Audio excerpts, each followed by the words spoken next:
दोस्तों, आज की कहानी है ननंद जी आप काम से डरकर मायके मत आओ। चलो दोस्तों, कहानी को शुरू करते हैं। माँ, मैं घर आ रही हूँ, हाँ आ जाओ। लेकिन मोना, अभी पिछले महीने ही तो आई हो, इतनी जल्दी सब खैरियत तो है? नीलम जी के स्वर में चिंता थी। हाँ, सब ठीक है माँ। अब क्या मैं अपने माँ से मिलने मायके भी नहीं आ सकती? मोना ने नाराजगी जताई और फोन रख दिया। नलिनी जी की चिंता अकारण ही नहीं थी। अभी 6 महीने पहले ही तो मोना की शादी नलिन जी ने की थी। ससुराल में मोना का भरा पूरा परिवार था। सास ससुर सुलझे हुए और मिलनसार लोग थे। 2 ननदे भी थी जिनकी शादी हो चुकी थी। पीयूष उस घर का इकलौता बेटा था। इतना प्यार करने वाले सास ससुर और इतना अच्छा ससुराल होने के बावजूद मोना का बार बार मायके आना नलिन जी को बिल्कुल पसंद नहीं था। उनका मानना था कि ससुराल में मोना को ज्यादा समय बिताना चाहिए ताकि नए लोगों के साथ अपने आप को समायोजित कर सके। मगर मोना का समय ससुराल से ज्यादा मायके में ही बीत रहा था। हमेशा ही किसी न किसी बहाने से वो मायके आ जाती। ऐसा नहीं था कि नलिनी जी को उसका मायके आना पसंद नहीं था। हर माँ की तरह उन्हें भी अपनी बेटी का साथ बहुत प्रिय था, मगर उसके भविष्य की चिंता भी थी। शुरू से ही मोना घर के कामों से जी सुराती आई थी। इस बार नलिनी जी ने मोना से खुलकर बात करने की ठान ली थी। मोना, ऐसे बार बार यहाँ आना ठीक नहीं है।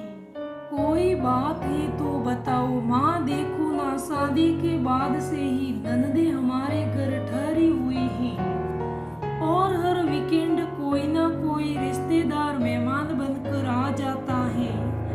अब उनकी खातिरदारी करो, मेरा काम बढ़ जाता है तो क्या घर के कामों में ननदे तुम्हारी मदद नहीं करती? करती तो है माँ, लेकिन मेरी पर्सनल स्पेस का क्या? वह तो खत्म ही हो जाता है ना। उनके बच्चे हैं, सारा दिन शोरगुल करते रहते हैं। ननदे भी दिमाग खाती रहती है कि मैं क्या बना रही हूँ। कोई मदद की जरूरत तो नहीं, मदद के नाम पर मेरा सर खा जाती है। ससुराल को अपना घर समझोगी तो ये सब बातें बहुत मामूली लगेगी। माँ, मैं अभी कोई भी लेक्चर सुनने के मूड में नहीं हूँ। मैं कुछ दिन यहाँ आराम करने आई हूँ। कुछ अच्छा सा बना है तो खिलाओ, वरना मैं तो चली सोने, कहकर मोना अपने कमरे में चली गई। नलिनी जी रात भर बिस्तर पर करवट बदलती रही। नलिनी जी समझ रही थी कि नई बहू को देखने के लिए शुरुआत में रिश्तेदारों और आना जाना के लोगों को आना जाना तो लगा ही रहता है। अभी पिछले हफ्ते ही तो समदन जी का फोन आया था। कह रही थी कि शादी में कोरोना की वजह से कम लोगों को ही बुलाया था, अब हर हफ्ते किसी न किसी को बुला लेती हूँ। आखिर दुनियादारी भी तो निभानी है। मोना पर ज्यादा बोझ ना आए, इस कारण नंदे भी वहीं रुकी हैं। लेकिन नलिनी जी मोना को ये सब कैसे समझाए? फिर कुछ फैसला कर नलिनी जी सो गई। माह 10 बज गए, अभी तक नाश्ता नहीं बना। किचन से ही मोना सिलाई जो अभी अभी ही सोकर उठी थी। नेहा सुबह ही अपने मायके गई है, पैरों में मालिश करनी। नलिनी जी ने कहा, माँ, भाभी को अभी मायके भेजने की क्या जरूरत थी? आपके घुटनों में लगता है फिर दर्द बढ़ गया है, क्यों ना जाए भला? तुम भी तो अपने मायके ही आ गई हो और सुबह सुबह ही समदन जी का गया था, उनकी तबीयत ठीक नहीं है, तो मैंने तुम्हारी भाभी को मायके भेज दिया है। मेरी देखभाल करने के लिए तो तुम हो ही यहाँ, इस कारण की नाश्ता नहीं बना। और तुम्हें तो पता ही है कि मैं नाश्ते में सिर्फ फ्रूट ही लेती हूँ। मैंने फ्रूट खा लिए हैं, तुम अपने लिए कुछ बना लो। मोना मन महसूस कर रह गई और नाश्ता बनाने चली गई। शाम को बड़ी बुआ जी का फोन आ गया कि वह कुछ दिनों के लिए घर आने वाली है। मोना को पता चला तो बिफर उठी। अभी आने की क्या जरूरत पड़ गई, उन्हें तो बस अपनी खातिरदारी करानी होगी। खुद से तो एक गिलास पानी भी नहीं पीती हो। मोना तुम्हें ही सब करना है, नेहा भी नहीं है और मैं भी अपने पैरों से लाचार हूँ। अब तो मोना के पास और कोई सहारा नहीं था, घर में तो कोई और था नहीं। अब तो बुआ जी की खातिरदारी उसे ही करनी थी। कहा तो था वो यहाँ आराम करने आई थी, और कहा ये सब उसकी सोच के विपरीत हो गया।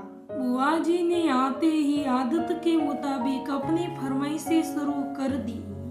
वो अकेली ही 10 मेहमानों के बराबर थी। सुबह से कब रात हो जाती, मोना को पता भी नहीं चलता। कभी वह मोना से स्पेशल खाना बनवाती तो कभी अपने बालों में डाई करवा रही होती। मोना कुछ बोलती तो बुआ जी का जवाब आता।